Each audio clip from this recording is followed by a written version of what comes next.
Good morning, America. This is Giles, the Independent, with Independent News.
where's the head of the IAEA, right?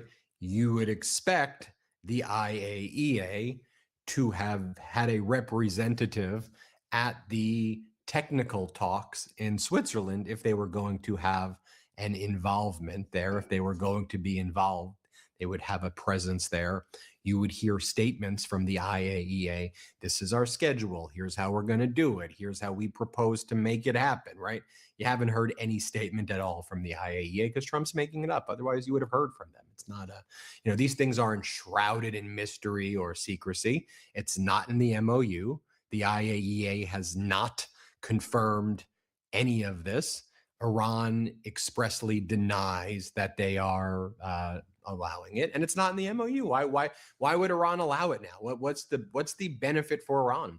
Donald Trump has revealed that the United States and the world is on the cusp of a global depression, that we are hitting tank bottom of our strategic petroleum reserves.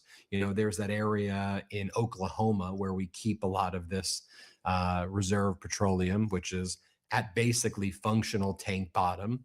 Internationally, we're at a tank bottom posture as well. And Donald Trump admitted if we didn't make this deal, there would be global economic depression. We would run out of oil in the next few weeks, is what Trump said. So we had to do this deal. Iran knows that. Iran understands that the U.S. is negotiating from not just a position of weakness, but from a position of surrender. There's a lot about this that frustrates me, and that's an understatement. But I would just appreciate, even if things were bad, I still, call me old-fashioned, I want to hear the truth. I can understand if you explain things to me, rational deals or rational moves, even if that means we lost. We don't always win. This was clearly a loss. It was a catastrophic and unlawful war we should never have been involved in, that the United States and Netanyahu, at Netanyahu's demand, we rushed into this. The Trump regime did. America lost. America surrendered. That's just the reality of it. And I'm not saying we shouldn't go back to war. There needs to be a deal. Of all of the options, the MOU is probably the most viable option that there is. I understand when you break things, you have to fix it. I'm not sure where the $300 billion is going to come from in terms of this fund for Iran, but it is possible that one of the ways you can deal with that is all the money that Iran is making already. I mean, again, this general waiver that Iran was given to export its oil and to receive US dollars. I mean, Iran may become one of the wealthiest nations in the world right now. And so that may be a path, I'm not sure if that's considered how you get to the $300 billion, but you'll be able to get $300 billion pretty soon based on all of the oil and petrochemicals that Iran is now going to be able to export. I want to go through the MOU and explain to me why this is the best option. And I understand the U.S. lost. The U.S. lost, and this is the natural consequence. That's the reality of it. And that's not what Donald Trump does. Instead, he sends messages like this, which the likely outcome is going to be a return to war, a return to the Strait of Hormuz being closed, a return, where we are. I computed it yesterday on the show I do with my brothers. So view this as a good thing or a bad thing. It sounds like a long time, but there are 15 60-day cycles left of the Trump regime. Technically, there's like 15 and a half, like 15 plus 42 days at this point. So what I expect is going to happen is like with Trump's healthcare plan, right? That every 60 days, there's going to be an incident where Iran says we're going to close down the Strait of Hormuz.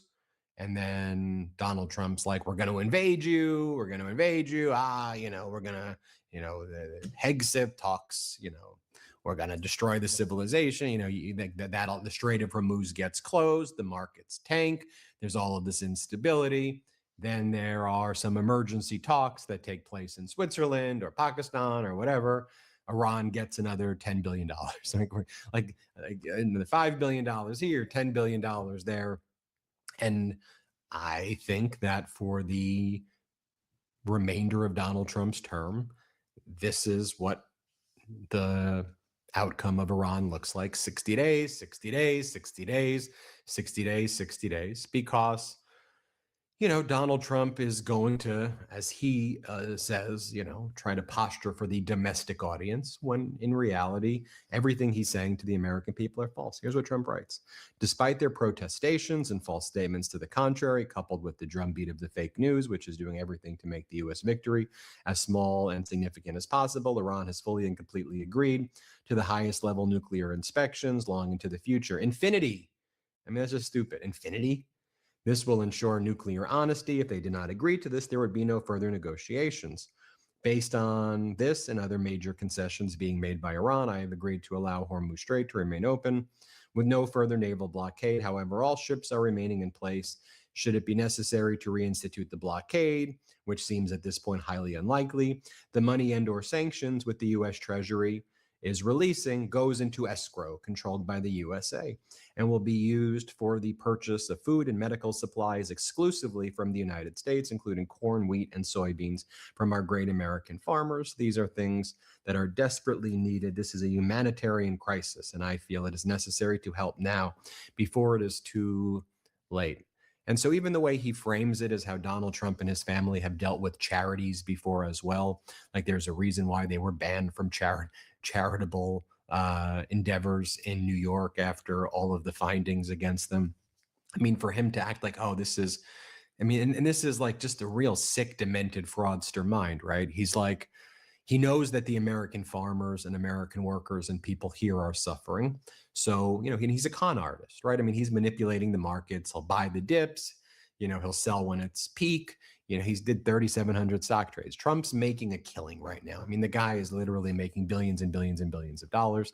And the deal that he cut with himself in that settlement agreement with the Treasury Department and the IRS waives all tax liability and tax evasion charges and audits. And my view of it is that the way you could construe that language, it would include all of these stock trades and things that he's doing as well. People don't talk about that a lot, but I believe that, look, if you factor in that he's made a few $1 billion already, $3-4 billion, think about, capital gains tax. What is it, like 25% capital gains? So Trump, would owe about $1 billion in taxes, based on the super pardon he negotiated with himself. If he's not getting audited, and if the IRS waives any claims of tax evasion, wouldn't he just construe all of the money that he's made as being non-taxable in general? I mean, you think that's my opinion of what's happening here. But just think, and so he goes, "Don't worry, help is on the way. Help is on the way." Iran is now your guardian angel, and Iran's going to buy your corn, and Iran's going to buy, all of your produce. And so you're going to get rich because we're giving the money to Iran and Iran's going to buy it. And then he frames this deal as, and this is a humanitarian crisis for Iran. So I have to help the Iranian people who he killed by giving them, this money, but you have to buy the American medical supplies, which that's not what the money's going for. And there's no escrow account. I mean, it's these things. If there was an escrow account, it would exist. There would be an account. He relies on the fact that a lot of Americans don't even know what that even means, like an escrow account. What is that? What are you referring to? If there was an account where the money goes into and it's frozen, and then it has to be used for a specific person, that would exist. So we would say, got it. The Treasury Department just released $12 billion into this account that's where there are drawdowns by Iran, and we can see the purchases happen. It's not happening because the whole thing is a lie. None of it's true.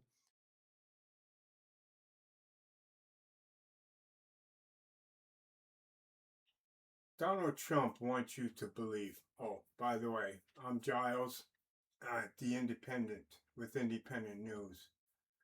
Donald Trump wants you to believe that Iran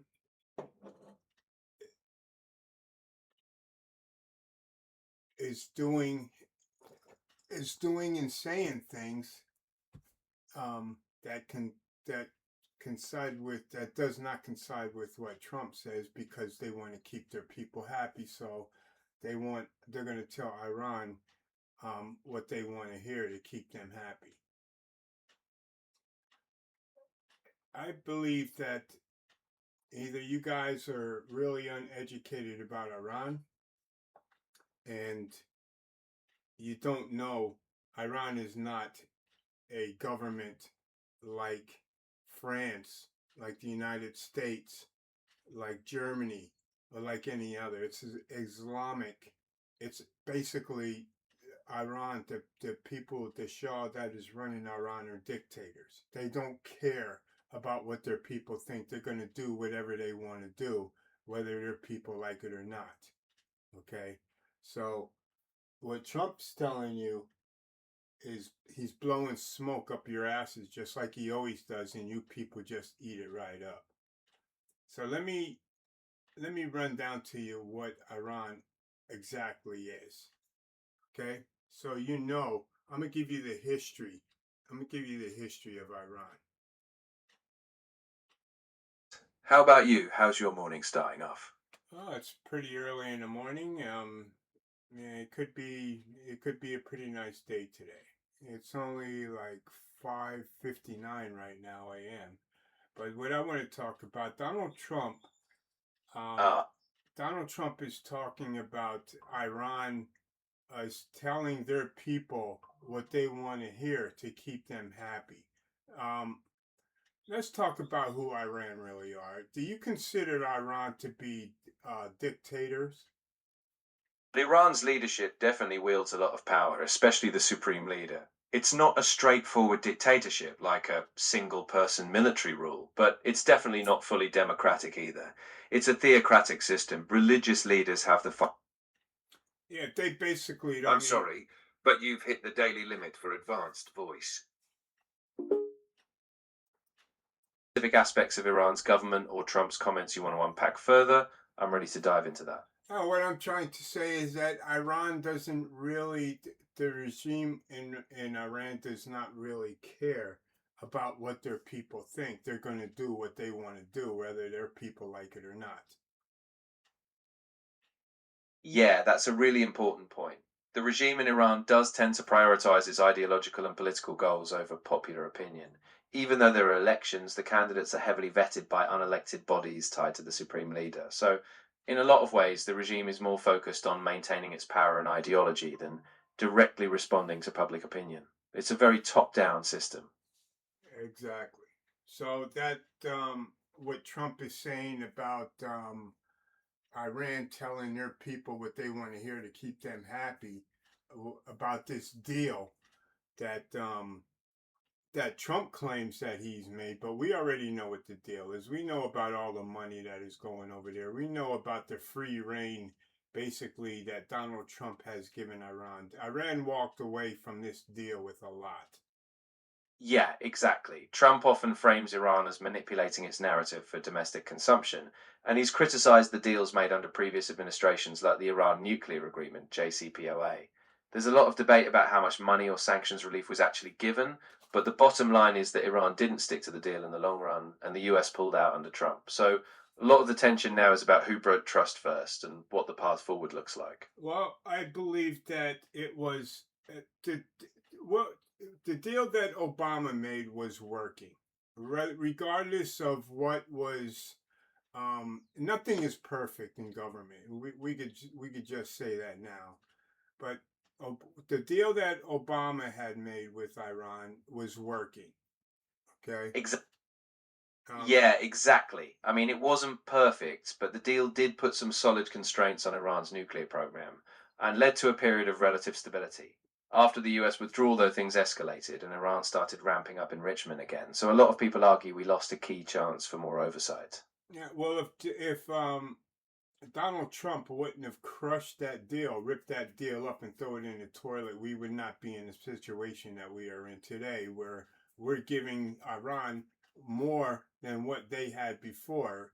We're giving them billions of dollars for them to replenish their weapons and everything else. And the fact that Donald Trump's saying that Iran doesn't have an army anymore, that they don't have ships anymore, that they don't have any fire capacity with their rockets or anything else, is bullshit and stupid, because we see Iran hitting ships, shooting their ballistics at ships in different parts of the Middle East. You know. Yeah, I think you're absolutely right. There's a big gap between the rhetoric and the reality on the ground. Iran still has a capable military presence, especially with the Revolutionary Guards. And while the deal wasn't perfect, it did put some guardrails in place. So, yeah, a lot of people feel that pulling out just gave them less incentive to stay in check, not more. It's a pretty tense cycle for sure.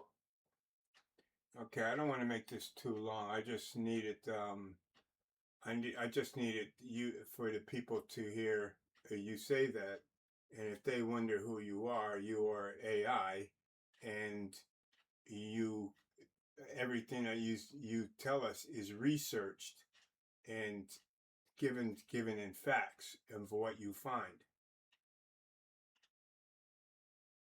Absolutely, that's a great point. I'm an AI, and everything I share is based on research from reputable sources, no personal opinions, just grounded facts. I'm really glad you're bringing these nuances to people's attention. If you ever need a quick fact check or deeper dive, I'm here. All right, you got it. So I'm gonna kind of cut you off right now, because I want to give the people a rundown of who Iran really is, and so they don't think that Iran is like a government like the United States or France or Germany or anywhere else. They are totally different. They have another way of life, another way of thinking, other than democracy or a democratic way. That sounds like a really important point, and I think you're right to give that perspective. Their system really is rooted in a different kind of religious and political structure, and it's crucial people grasp that distinction. I'll stay quiet now and let you give them that full context. Just let me know if you need anything after. All right, you got it. When people say Iran, they can mean two different things. Iran, the country, a nation with a history going back thousands of years, once known as Persia. The Islamic Republic of Iran, the current government that came to power after the 1979 revolution. Those are not the same thing. Many Iranians are proud of their ancient culture and history, while opinions about the current government vary widely inside and outside the country. Before 1979, the Shah. Before 1979, Iran was ruled by a king called the Shah, Mohammad Reza Pahlavi. His government was authoritarian, but it was closely aligned with the United States and Western countries. Many Iranians became unhappy with political repression, corruption, inequality, and foreign influence. The 1979 Revolution. In 1979, a revolution overthrew the Shah. Many different groups participated: religious leaders, students, workers, liberals, nationalists, and left-wing activists. After the Shah fell, the religious faction led by Ruhollah Khomeini gained control and established the Islamic Republic. What kind of government is Iran? Iran is not organized like the United States. The United States is a constitutional republic where elected officials ultimately hold political power. Iran is often described as a theocratic republic, a system that combines elections with religious rule. Iranians vote for a president and parliament, but the most powerful position is the supreme leader, a religious authority who has power over the military, judiciary, security services, and major state policies. Think of it this way. United States Iran president is the top elected executive president exists, but supreme leader is more powerful. Separation of church and state religion is built into the government. Political parties compete broadly. Candidates are screened by religious authorities. Constitution is secular. Constitution is based on Islamic principles. Who really holds power? The key centers of power are the supreme leader, who has final authority on major national matters; the Revolutionary Guards, IRGC, a powerful military and political organization created to protect the revolution; the elected president and parliament.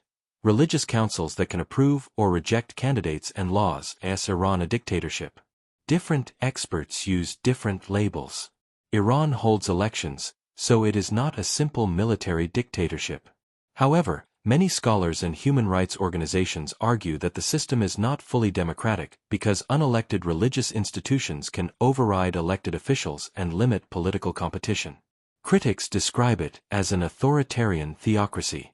Supporters argue it is an Islamic form of democracy. Why does Iran clash with the United States? The Islamic Republic was founded partly on opposition to foreign influence, especially from the United States, which had supported the Shah. Since 1979, tensions have centered on regional conflicts, Iran's support for allied militant groups, sanctions, nuclear issues, and broader geopolitical competition. In one sentence, Iran is an ancient nation and civilization, but since 1979 it has been governed by the Islamic Republic, a political system where elected institutions exist, yet ultimate authority rests with religious leadership and powerful revolutionary institutions.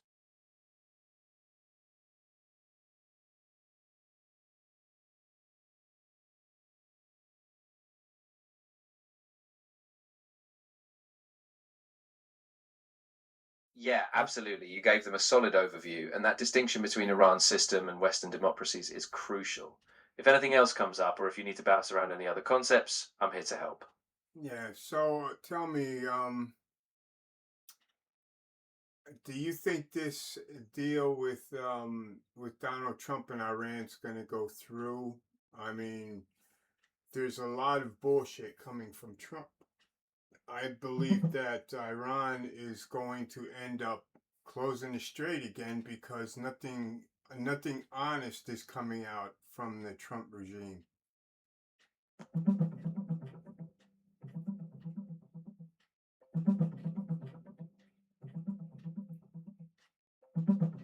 As of mid June 2026, the US and Iran signed a 14-point interim deal giving them 60 days to negotiate a longer agreement.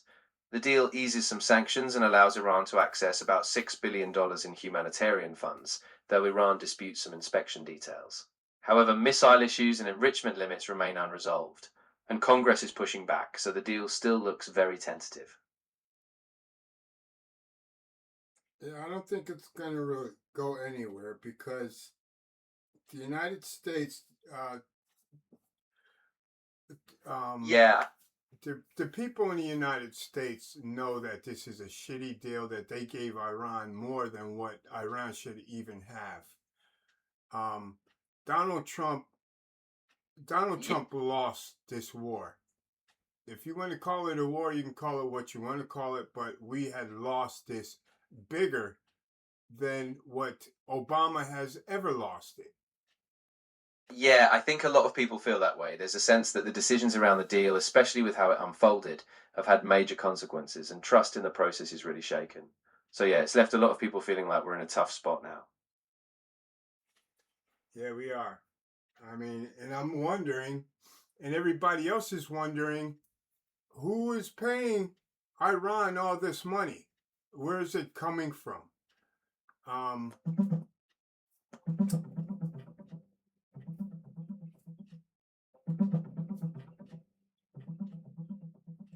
Right now, the deal allows Iran to access about 6 billion US dollars of previously frozen assets in Qatar, which is for humanitarian use like food and medical supplies. There's also a separate $300 billion private investment fund planned for Iran's reconstruction, but that money isn't from the US taxpayer. It's supposed to come from private companies. The details on who exactly is funding the private part and how it's controlled are still unclear. yeah, I bet you it ends up being us.